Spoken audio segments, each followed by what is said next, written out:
Hi everyone, it's Emma here, and today I am answering the question, why won't my UTI go away? So this could be, you could officially have a recurrent or persistent UTI by definition. So I've been looking into a bit of this in my research, and a woman is considered to have a recurring or persistent UTI if they have 3 or more UTIs in a year, or 2 or more UTIs in 6 months, and if that UTI has been treated with antibiotics and then it has returned, so the antibiotics don't seem to have been effective.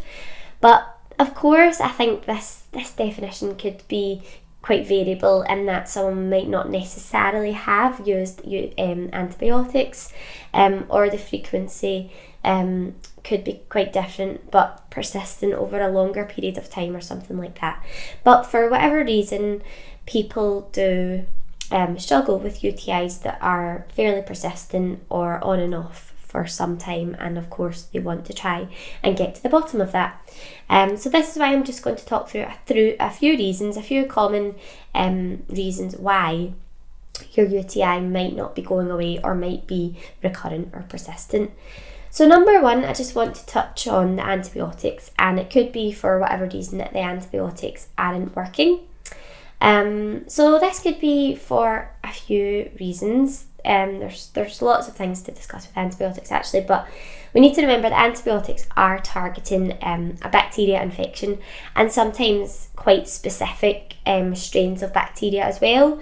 So a type of E. coli is quite often the cause of UTIs, but of course this can be effective.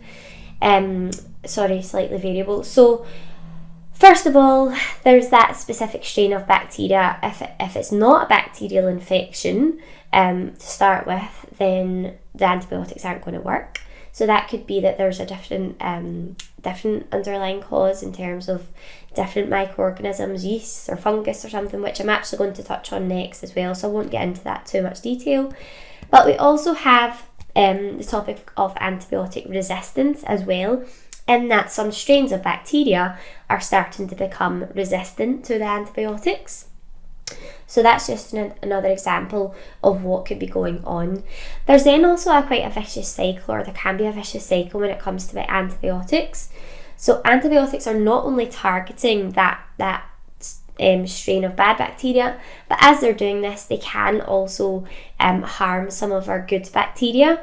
And this kind of leads us to the bigger picture of the underlying causes of UTIs, in that we need a good lovely variety of good bacteria in order to naturally keep the bad bacteria at bay. So this is where it comes into the different diet and lifestyle strategies that you can take on board in order to support your good bacteria. So the good bacteria in your gut is very important for then influencing the good bacteria throughout your vagina, your urinary tract, all those nearby areas. So that's just something else to consider with the antibiotics as well. Then also we have the situation where it's not known if there's an infection at the root of the cause. So something like interstitial cystitis isn't thought to have an infection at the root of the cause. So obviously if you've been given antibiotics but it hasn't been confirmed with a test that there is an infection, or as I said, what type of infection exactly, then it's possible that the antibiotics aren't working for that reason as well. So those are just some points to consider if I have been on antibiotics and they've not been working. So what can we do? We could all try an alternative to antibiotics, such as the Uversi and echinacea. This is likely to be less strain specific, unlike some of the antibiotics, so it could be worth a try. But like the antibiotics, if this wasn't working, we would be wanting to stop that treatment and going back for further investigations. So we usually say you can take up to 5 times daily, but if this hasn't worked within 7 days, then we would say to go back to your doctor for further investigations. Next on my list is a bit more generally the improper treatment. That might be why you're not getting success there. So I've talked quite a bit about the antibiotics, in that it would need to be it would need to be definitely a bacterial infection for them to work, and then we have the antibiotic resistance and all these other issues to consider as well. We've talked a bit about the interstitial cystitis, and that the cause there isn't likely to be bacterial, and then we would then need to delve into potentially how else we might treat this if it was a case of interstitial cystitis, and that might be underlying issues such as inflammation, constipation. So again, it always helps to try and tease apart the likely causes to help better inform your treatment. There could be structural causes that could be contributing. That's quite often the case in menopause, for example, or post-menopause. And there's also just hormones more generally as well. So people are on hormonal contraceptives, or just they're low in estrogen either during their childbearing years or menopause. Again, estrogen can have quite a significant impact on the structure in and around the urinary tract and the bladder, and that can influence how bacteria are able to thrive and survive. So again, if the likely cause is likely to be hormonal, for example, then something like antibiotics aren't going to be the most suitable treatment. So it's just considering which treatment options you've tried and trying to decide how that may work with your own individual case.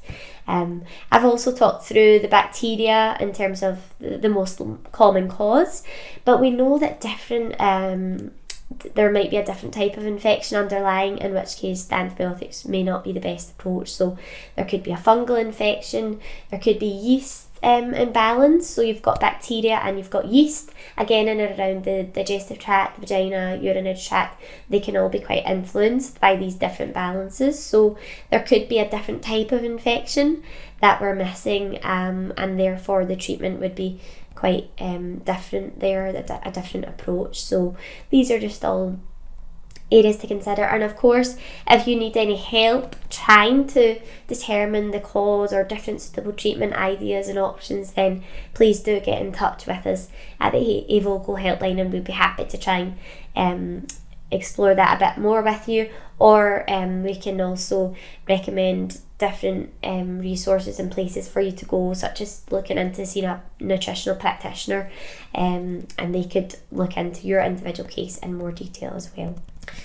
So number 3, I've talked a bit about this, but basically if your UTI isn't going away, if it is persistent or recurrent, then perhaps the underlying cause is still there. Perhaps we're just missing the mark and not quite understanding the true cause, and hopefully with further investigations we can help determine that. So I spoke a bit about hormones. So during our childbearing years, perhaps there's PMS at play, a hormone imbalance in there. There's pregnancy where different balances of hormones are changing.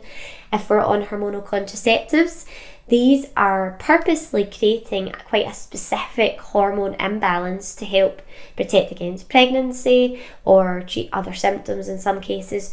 But it might be that this balance of hormones, while it's achieving something such as protecting against pregnancy, it could be driving some other symptoms such as UTIs, for example. So again, it's just looking at the bigger picture and trying to determine what some of the causes may be, and then how we can target them via those underlying causes.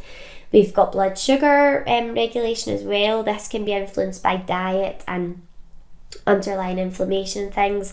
If the blood sugar dysregulation and insulin resistance translate into diabetes, then your blood sugar is even more influenced, and that can affect your urine and things, and that could potentially be driving infections as well. Dehydration is an underlying factor, quite often in combination with other factors, but certainly this could drive more bacterial infections if the urine is quite concentrated. And then there could be other structural things as well. So as I've mentioned, postmenopause, and then you could have enlarged prostate. So again, just lots of potential other causes that aren't always the obvious bacterial infection, although we know that is the most common. We've got stress and constipation, 2 factors which are quite common, especially in cases of interstitial cystitis as well, again where the root cause isn't thought to be an infection. Toiletries, harsh toiletries could be upsetting your good bacteria, affecting the pH in and around the urinary tract. Again, if we're using these things daily, that could be having quite a significant effect. So just another potential cause to consider, and therefore inform your treatment again. Last point, just something else to think about is if you aren't recovering properly. And this is quite often one of our points across the board, when you come to consider cold and flu infections and things, but also for your urinary tract. So we've got the immune element, in that your immune system is responsible for detecting and trying to eliminate any infections. So if your immune system is a bit under pressure or a little under par, then potentially it isn't quick enough to jump on that next infection, and it's taken hold before your immune system can stop it. We've also got, again, structurally, if the structure of your urinary tract, if those mucous membranes lining your urinary tract don't recover after one infection, if they become damaged and weakened, then bacteria is more able to get in for a second time, and that can easily turn into quite a vicious cycle as well. So that's when we would be thinking about more specific urinary tract support and supporting those urinary tract cells. So something like a source of nature C, which is a natural source of vitamin C. Vitamin C is a lovely protective antioxidant, just to help offer your cells that little bit of support. So hopefully that helps. That's me just rounding up on that topic. Hopefully that's been a little food for thought and some nice points there for you all to consider. As always, please do leave any questions or comments below, and we will get back to you. I will link any products I've mentioned in the description. Please do subscribe to our AvoGo YouTube channel, and also hit the bell icon so you'll be notified of any future videos. Thanks.